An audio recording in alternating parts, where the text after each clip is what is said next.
O-Town.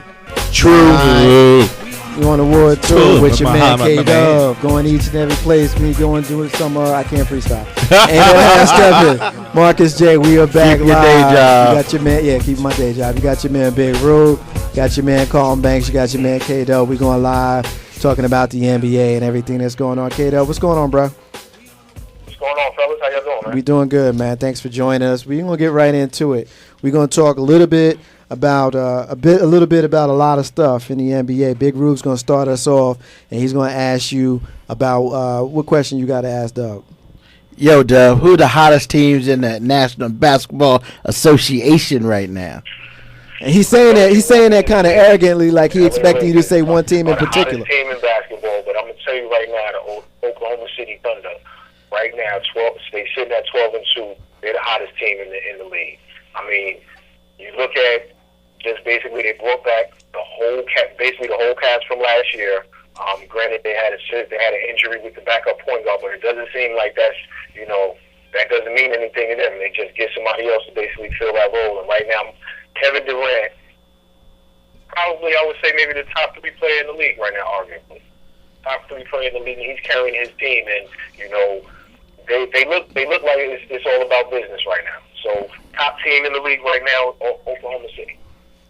Durantula, baby. He all over the place, ain't he? With the close Bulls at 12-3. The reason why I bring up the Bulls is because of the fact that Derrick Rose has been hurt.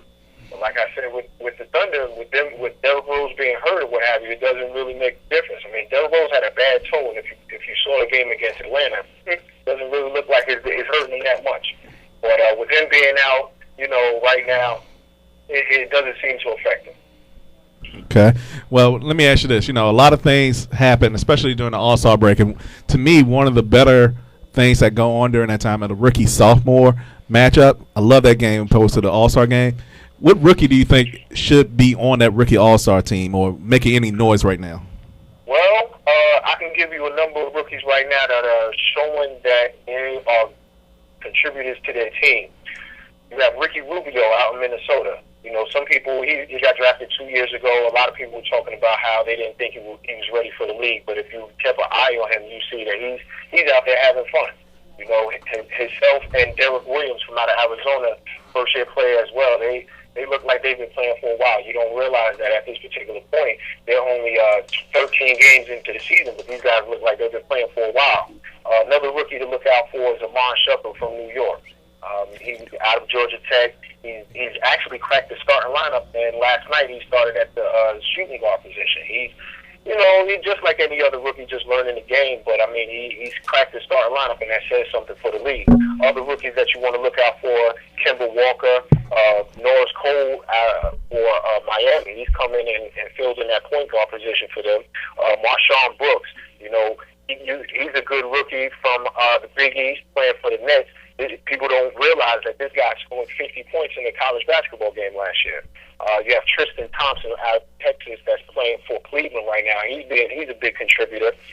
You have Kyrie Irving, obviously in Cleveland. Himself and Tristan play on the same team. Brandon Knight is a contributor for Detroit.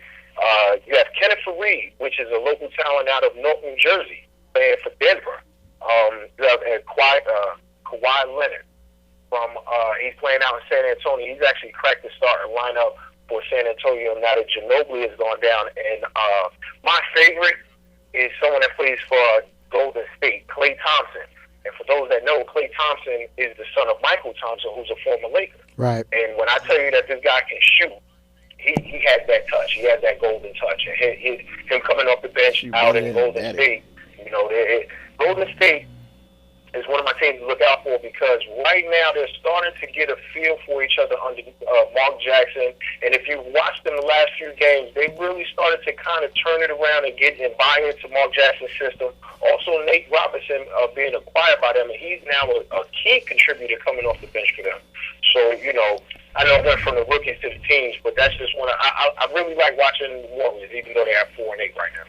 I got a question, Kdub, this is Marcus J here. I got a question. One of our longtime listeners, Nairi, is asking about the New York Knicks. She wants to know what the Knicks have that they don't have right now? Is it the coaches or the players? That is a big reason for why they're not winning right now like they should be. I personally think that it's a little bit of both. The coaching, I'm not a big believer in if you're going to be real successful in the NBA as far as going all the way, conference finals. I'm not a big believer in not playing defense. And it doesn't seem as though that in the D'Antoni system, defense is being preached a lot. Now, granted, within the last couple of games, they've kind of turned it around. It's hard to look at the Knicks and see what their potential will be because of the fact that the Knicks doesn't have a full team playing, all of the players being able to play. Baron Davis, who's nursing the back, who should be back in the lineup within the next 2 weeks. You had Jared Jeffries nursing a calf injury. You just had Carmelo Anthony sit out a game last week. The last 2 games, you had Amari Stoudemire not really be the Amari Stoudemire that we all know. He's had a game where he didn't score double figures. Then the game after that, he had 10 points. I believe he only had 7 shots. So it's kind of hard to gauge the Knicks right now, sitting at 6 and 7. Those that are in the know that the Knicks are a better team than that. Hopefully, when Baron Davis and Jared Jeffries get more healthy, they can go on a little bit of a streak and start to get that cohesion as a team and start to move their way up. Right now, sitting in the Atlantic Division, we're in the 2nd spot. So, and if the playoffs was to start today, we would be the 8th seed. But, hey, the playoffs don't start today. All right, Kdub. I need you to give some love to my Lakers, man. What's up? The Lakers. The Lakers right now are 10 and 5. They're playing good, but how long is Kobe going to stay at that level? Now, we all know Kobe Bryant is an elite player, one of the top 3 best players, if not the top player in the league. Like that. But I just don't know. It just seems as though that they're not really clicking together. You have Matt Barnes. You have a lot of players that are they don't look as though that they're fitting into that Mike Brown system. But I will tell you, Andrew Bynum has a big endorsement by Shaq O'Neal, saying that he's the best big man in the league. And right now, over Dwight, he's playing. As of right now, he's playing as if he wants to be in the All-Star game. Kdub, we're gonna right now, I would say that Andrew Bynum has played himself onto the All-Star team. One last question before we let you go. Let's get a real quick injury report around the league. Anybody who just got hurt, is dealing with long-term injuries, short-term injuries. You mentioned the Knicks injury report with Jared Jeffries coming back, Carmelo Anthony kind of dealing with some stuff, and, of course, Baron Davis is supposed to come back later on in the season. I know that there's an injury that you might want to share with us in your hometown of the ATL and some other stuff going around the league. What you got? Well, from Atlanta, Al Horford pretty much is out for the season. With a torn pectoral muscle, and actually he just had his surgery yesterday. And then what's kind of ironic, which is kind of weird for within one season, and then for this to happen on the same day, Kwame Brown for Golden State suffered the same injury. Wow. So both of those individuals are out for the season. You have D-Wade right now who's day-to-day with the bad ankle. I spoke about Derrick Rose and how, his injury doesn't seem to as though impact his team. So that pretty much is all the injuries that have happened within the last week. Any game? What I wanted to do also is just end this off with our game of the week, if you don't mind. Go for it. All right. Tomorrow, Portland against Atlanta. Reason being, Atlanta's sitting at 10 and 4, and Portland sitting at 8 and 5, and with the Marcus Aldridge basically taking over that Brandon Roy position of being the guy for his team. He's basically carrying Portland right now. They're always an exciting team. Tomorrow, you have LA against Miami tomorrow night, Wednesday. That's a big game. I mean, what do I need to say about that game?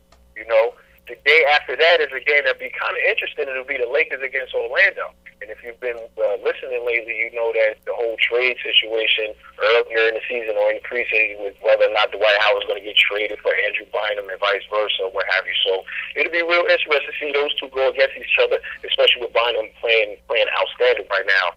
And touching on the Knicks, another game, a game that some Knicks fans will be interested in seeing on Saturday.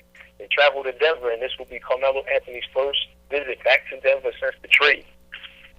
So we'll see how that goes. Kdub, we appreciate your contribution. We're going to hear back from you next week. Real quick, before we let you get on out of here, we're going to take you real quick away from basketball to football. Just tell us real quick who's going to win these two games. I just need a win. I don't need we don't need analysis. We just need a winner. New York Giants, man. And who's going to win the other game?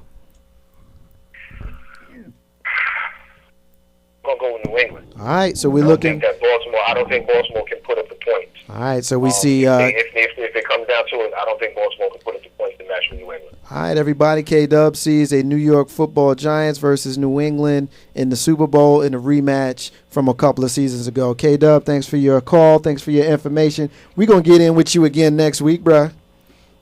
That's what's up, man. Yeah, everybody have a good week and stay blessed, man. Peace. That's what's up. All right.